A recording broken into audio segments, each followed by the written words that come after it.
Hello and welcome to another episode of PodcastDX, the show that brings you interviews with people just like you, whose lives were forever changed by a medical diagnosis.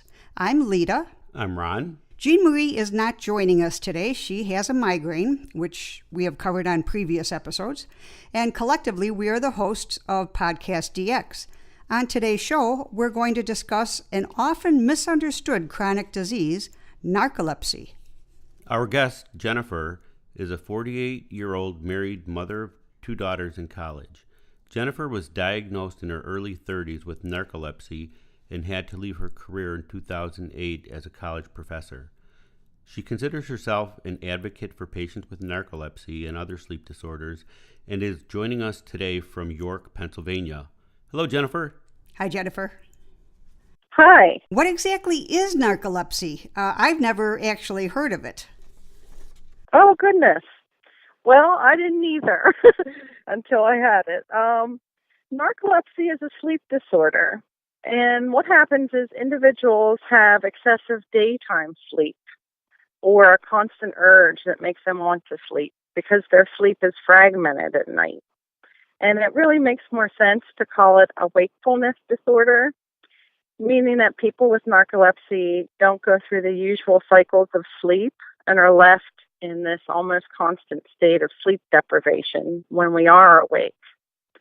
So for me personally, I can sleep 10 or 12 hours straight at night, but still have symptoms the next day. And it's really about the quality of the sleep rather than the quantity. Mm-hmm. And unfortunately, some narcoleptics, because of this lack of quality sleep, experience other symptoms. Some of those are hallucinations, short-term memory problems, slurred speech, difficulty focusing or concentrating, automatic behavior, and even something called cataplexy. Well, we'll talk about that in a little bit. How common is narcolepsy? About 1 in every 2,000 persons is thought to have narcolepsy, and that statistic is according to the Narcolepsy Network, which actually this weekend is having their annual conference. Oh, nice. So good timing. From these numbers, though, narcolepsy is quite rare, but I want to point out that it's possible many people go undiagnosed or misdiagnosed. Some of the more common misdiagnoses are things like depression, chronic fatigue, thyroid problems, ADHD. Well, Jennifer, what were some of the symptoms that led you to seek out a diagnosis? In my case, I went undiagnosed for years because everybody says, oh, I'm so tired, I'm so busy, and I just thought it was a normal feeling. But when I was teaching, I couldn't help but wish I was sleeping instead, and it felt a bit like I was waking up from surgery all the time. Very groggy. Sure, I know that feeling. And having difficulty, finding words, motor coordination. You know, I just assumed I was like everyone else who was a working mother, but one day I almost collapsed. I was just so exhausted. So I went to the pulmonologist, and I just thought maybe my asthma medication wasn't strong enough or it wasn't working. Okay. And he said, I think you might have a sleep disorder. Wow. And unfortunately, my daughter was diagnosed at 17 last year. She was diagnosed as well. And that was difficult. At first, we thought, well, she's just a typical teenager who likes to sleep long hours. Mm-hmm. But I knew what symptoms to look for, and so I pushed for her to get a sleep study as well. Jennifer, can I ask, is that a hereditary issue? It is, yes. Wow. I don't know.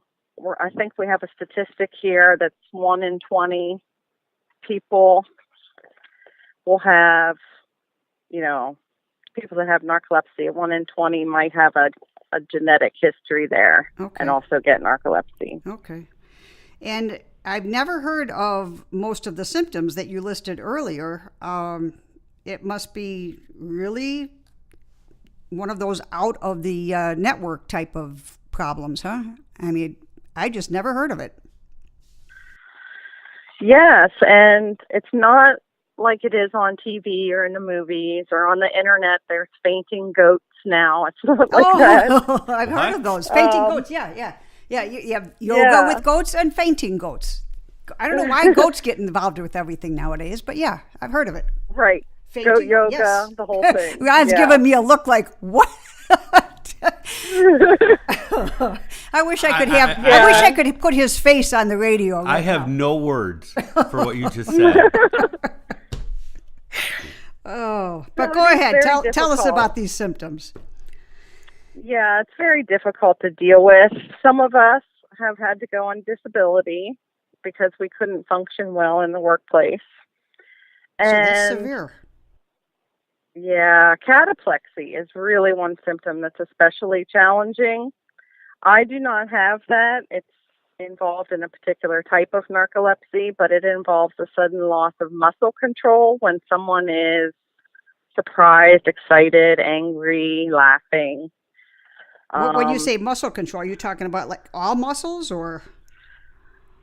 It can just be something subtle, which is why sometimes people get diagnosed with epilepsy instead. Oh, okay. It can be subtle, or it can fall. You know, you can fall or have injury. I know someone in my group that just broke her nose from a cataplexy attack. Holy cow! Wow. So it can be severe, but commonly it's subtle. Okay. Wow. So the cataplexy is involved with individuals that have type 1 narcolepsy, but there's also a type 2. Both of those types have excessive daytime sleepiness, which I mentioned earlier. Mm-hmm. Okay. But you don't have you don't have the cataplexy, right? I don't have the cataplexy, no. Now, is this what you have? Could that develop into what you've got? Could that develop into cataplexy? It does for some people. They develop it later. Okay. It's hard to say. They haven't really studied, how many people. I do a lot of reading of the research. And sure. I haven't found an article that says anything about, when people develop cataplexy. But because it can be so subtle, like just a weakness in your arms or slurred speech or something, it's hard to tell. Okay. And you were talking about hallucinations too? Yes. Something that is really difficult is they're called hypnagogic hallucinations, and they can occur at the same time as automatic behavior or sleep paralysis. So I'll give you an example so you can understand this better. For me, when I'm falling asleep, I can hear things like the doorbell, a phone call, and those things aren't actually happening. Oh, they're not happening. Okay, I thought maybe they're not happening. Okay. All right. Wow. And I can hear someone coming in the room, in my bedroom, and actually movement of the bed, and it feels like they're coming to harm me. Wow. But if I have sleep paralysis, I can't move my body. My mind is awake, but my body is kind of paralyzed, so I can't yell for help. Is this something that comes and goes, or is this something that you might experience it once and never experience it again? Or is it something that will bother you every night? Everybody is different on that. Okay. I haven't heard anyone who has it every night. Okay. Mostly it's once in a while. And, some people just have a bad dream, but the sleep paralysis probably indicates something's wrong. Right. Okay. Wow. I'm just totally stunned. I used to smell. I'm sorry? I said I'm just totally stunned by what I'm hearing. I did not realize the depth of this. Yeah, it can be a smell. Sometimes I can smell popcorn, and I know that there's no popcorn in the area whatsoever. It's just when I'm extra tired. Okay.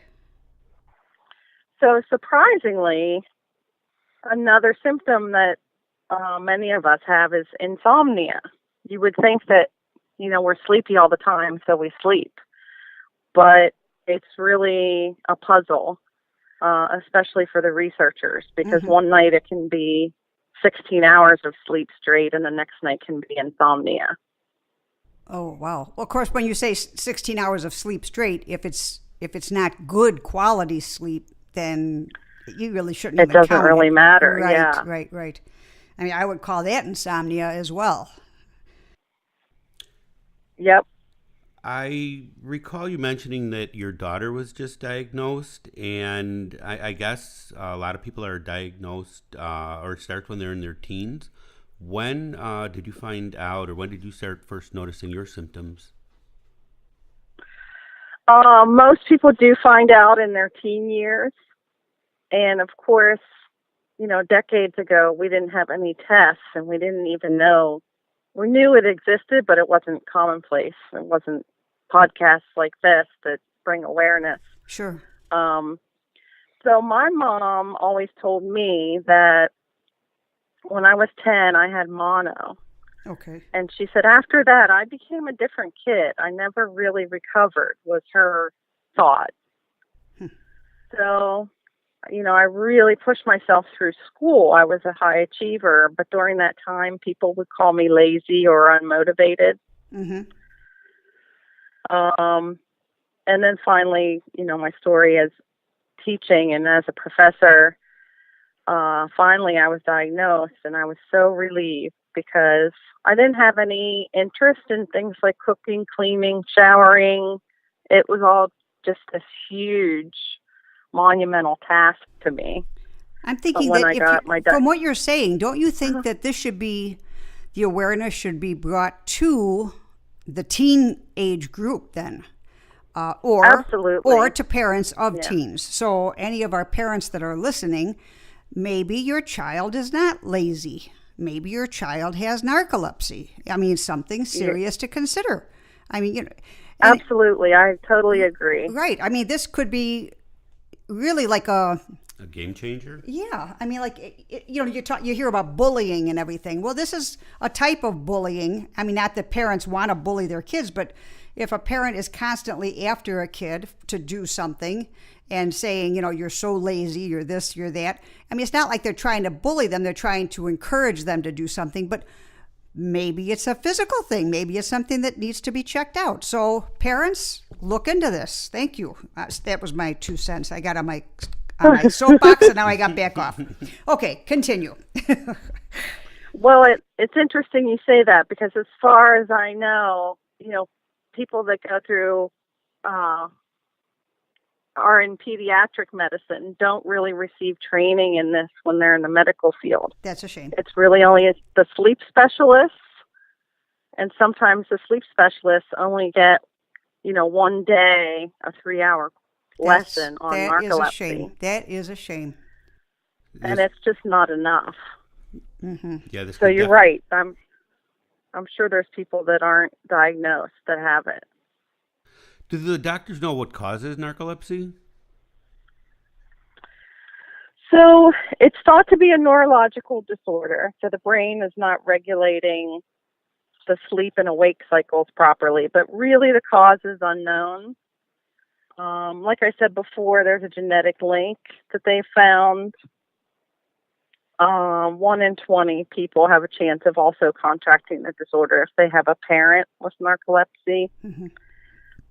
But the research, it's pretty slow in terms of other disorders like sleep apnea. That has, everybody's talking about that, but Sure. No one's really talking about some of these other sleep disorders. Mm-hmm.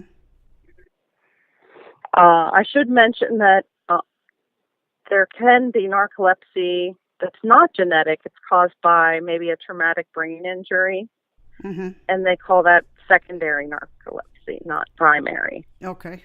All right. Well, good to know for our veterans. We do have quite a few, and football players, and young football players. Even the kids. You're kind of opening this whole world right now to my mind, and I keep thinking, my gosh, it's a good thing that we found you, and it's a good thing that you came on, because this is an important thing to get out there. Just out of curiosity, how did your healthcare team come about your diagnosis? Is it something that they see on a sleep study? Is it like a brain wave or what? What they do is really two things. There is a questionnaire. It's called the Epworth Sleepiness Scale, and I believe you can get it online. And since we're talking about teens, that might be a good first step. Okay. To see if there's an issue. Okay. But that doesn't actually measure anything. What you have to do is go to a sleep center, and they'll do what's called a polysomnography. And what happens is you actually go there to sleep for the night, and you get hooked up. You look like an alien. You have right. electrodes and all kinds of things on your body. So there's sensors that are measuring all different kinds of things. But that's not really what tests for narcolepsy. That's what tests for sleep apnea. Okay. What you have to do for narcolepsy is do a daytime test. So often people go in for their nighttime test and it comes out normal, and they're so disappointed because they feel they have a sleep disorder. It's because they didn't ask for the daytime test. Okay. So that's important. Okay. The daytime test is called an MSLT, multiple sleep latency test. Okay. Getting a little technical here. Okay. Basically, what you do is you nap 20 minutes for 5 different times during a day. This is Now, on I know purpose? people- Like they tell you have to take a nap? Yep. Okay. And for us, people who have narcolepsy, we think that's great. We're happy. Right. You know, we're not happy to be woken up after 20 minutes, but we can fall asleep all 5 naps. Okay. And they'll measure REM sleep. There's another disorder. It's called idiopathic hypersomnia, which is very similar to narcolepsy. I should mention that. Okay. The only difference there is REM sleep. Okay. So most people don't hit REM, and that's the sleep where you have rapid eye movement, dreaming. Most people hit that 90 minutes into their cycle once they fall asleep. But for narcoleptics, it can be within seconds. It could be in what? It can be within seconds instead of up to 90 minutes. Wow. So if you fall asleep during your naps, and they see that you're having the REM sleep right away. Right. Okay. Then they know you have narcolepsy. Oh, okay. There are some other things that research has looked at. Looking at genetic markers actually is something pretty exciting. So far, they've only found a genetic marker for people who have type 1 narcolepsy. That's the kind with the cataplexy. Okay. But, and we've known about this genetic marker for decades, but 30% of people without narcolepsy also have the marker. Okay. So it's not, not generally used. Right, sure. And you can't really pinpoint who has it and who doesn't. Okay. Also, when I had this procedure done, you can get your level of hypocretin tested. And what that is, they do a spinal tap or a lumbar puncture and extract your cerebrospinal fluid and take a look at these hypocretin levels. So for people with narcolepsy, we know they have low or non-existent levels, but we're still not sure exactly how to use that as a tool for diagnosing narcolepsy. Okay. Well, I mean, at least they know what they're looking for and how to find it. I mean, that's an important step. It's too bad there's not an easier way rather than the daytime sleep study. It sounds expensive is what I'm thinking. And, a lot of times people will shy away from expensive testing and say, absolutely, yeah. It's not that important. But if, like you're saying, if it can be so debilitating that they could actually go on disability because of it, it's certainly worth looking into. Are there any treatments for this disease? There's not a cure, but there are different medications, and people do pretty well on the medications. but they're all off-label, so none of them are designed specifically for narcolepsy. Okay. And some of the medications have horrific side effects. I know the medication I take, excuse me, it tastes as though I have a mouthful of pennies all the time. It's very metallic. Oh, yeah, yeah. And a lot of people they say they can't stand it, but, I kind of deal with it as best I can. But there's other more disabling side effects. That's just more of an annoyance. Right. And then if you're taking this medication, does it improve your quality of nighttime sleep, and that's how it helps you? No. So what they do, it's really medications that I always say they treat the symptoms but not the cause. Oh, okay. So they're not really helping your sleep. They're just mostly stimulants to keep you awake. Oh, well, yeah, that's no good. How about Coffee does the same thing. Yeah, we did a couple of podcasts recently on CBD oil. Do you know if they've studied that to see if it could help get a better night's sleep? In my groups that I'm in, that is constantly put out there as, has anyone tried it? Can people give me some ideas or suggestions? Mm-hmm. But I have not read any research in the sleep journals about that yet. Okay, all right. How has the narcolepsy affected your life, your work life, your personal life, your social life? At the beginning, we said that you used to be a professor, but gave that up. Can you go into detail about how that has affected your life? Sure. To be perfectly honest, it was devastating.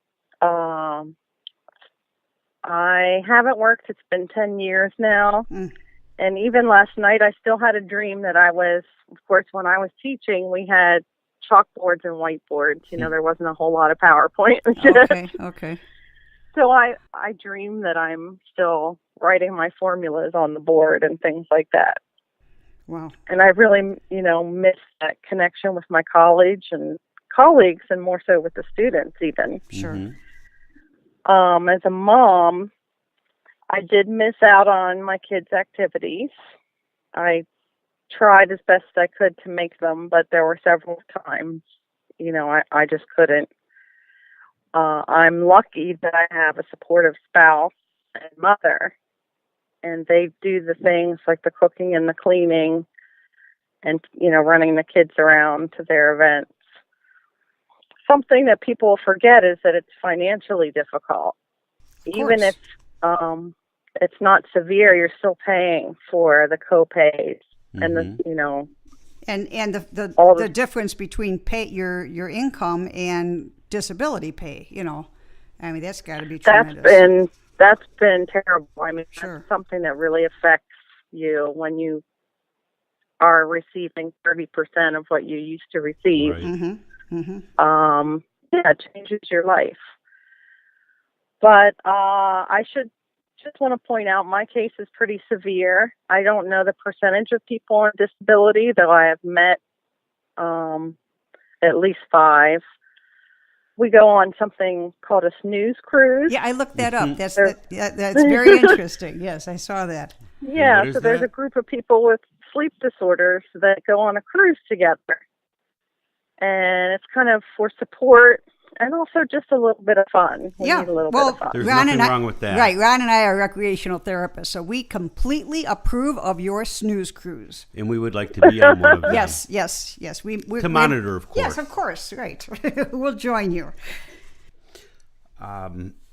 Well, I mean, there's a lot going on, and it sounds like your particular case is very tough. Do you have any advice for the listeners out there? Yeah, I do. And I often write in when I say I'm an advocate. I often try to help people on the Facebook groups or in these different organizations that study sleep disorders. I try to educate them, but also tell them even if you have to go on disability, even if you have severe symptoms, the medications really do help the majority of people. And there are universities like Stanford and Emory that have researchers that are studying this every day. Mm-hmm. I do want to point out, just because I can, because I'm on the podcast, that when people ask me, what do you do? It's really hard to say I'm disabled. There's such a stigma with that. Sure. And then I also get well, you don't look sick. How can you be disabled? Oh, yes. We know that stigma. Right. So when you have, we need to be more aware that people have hidden or invisible illnesses. No, that's very... And also, oh, I'm totally sorry. Please continue. That's okay. Oh, I just wanted to say I used to be such a go-getter and be so busy. But what I forgot to do, and this is a blessing in disguise that I have this disorder, I forgot to practice gratitude. And that's very important. People say, how do you cope? And I cope by practicing gratitude for the small things. I have 2 dogs. I have a book club. And I'm so thankful for that. Nice. Very nice. So thank you so much for inviting me today. I really appreciate that. If you have any more questions, I'm happy to answer them. Well, I am kind of curious. What was your career field? What were you instructing? Oh, I was actually teaching business statistics, but I'm a psychologist by training. Wow, big time. That's fantastic. It is. Have you thought of doing any podcasting? Like yourself? I never thought about it, no. Because, you could start small. You could start with just your cell phone. And when you go to your meetings once a month or when you go on your cruise, you could put together your own narcolepsy podcast group. And that's a great idea. And put that out on a podcast. And it's I can give you some tips and hints and help you along the way if you need it. Oh, great. I know I did work with someone from Canada developing a visual for people that have hidden illness. Uh-huh. So instead of a person in a wheelchair, how do we depict someone that has an illness you can't see? Right. And I did the statistical analysis for that. Very so interesting. I do try to look for things where I can help, Very so interesting. A podcast is a great idea. All right. I'm kind of interested in the results that you got, because in my full-time job, I work with kids with disabilities, and the majority of them are in wheelchairs, or they do use some type of device for ambulation. And I know when we're out in the community, when folks see my students, they all, will kind of like part the Red Sea to let them go through, because they're in a wheelchair. They can physically see a disability. But I've also done volunteer work with folks that were, quote unquote, normal looking. I hate that term, but they didn't see any disability there, and they were treated so rudely because they weren't acting, quote unquote, normally. So I totally understand that. So I'd be interested in the research that you found on that. Well, it sounds like a new podcast coming up. I think we're going to get her going. Sounds good to me. We're going to get her going on podcast. Well, thank you for joining us today, Jennifer. I'm sorry that my daughter Jean wasn't available, but migraine is also an invisible illness, and she's suffering with one today. Yeah, I'm sorry to hear that. Well, again, thank you so much for your time and bringing enlightenment to narcolepsy, because I don't think Lita nor myself realized just how prevalent it was. And how severe it is, how severe it could be. Yes. I mean, I really had no idea. I mean, I could have just, guessed, and I could have said, well, it's people that fall asleep during class, didn't get a good night's sleep, but it's much more detailed than that. Thank you for sharing that.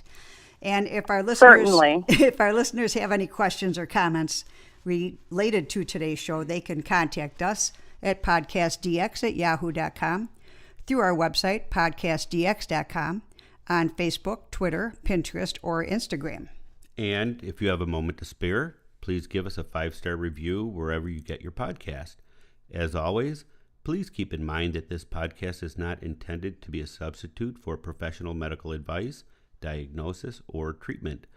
Always seek the advice of your physician or other qualified healthcare provider with any questions you may have regarding a medical condition or treatment and before undertaking a new healthcare regime, and never disregard professional medical advice or delay in seeking it because of something you have heard on this podcast.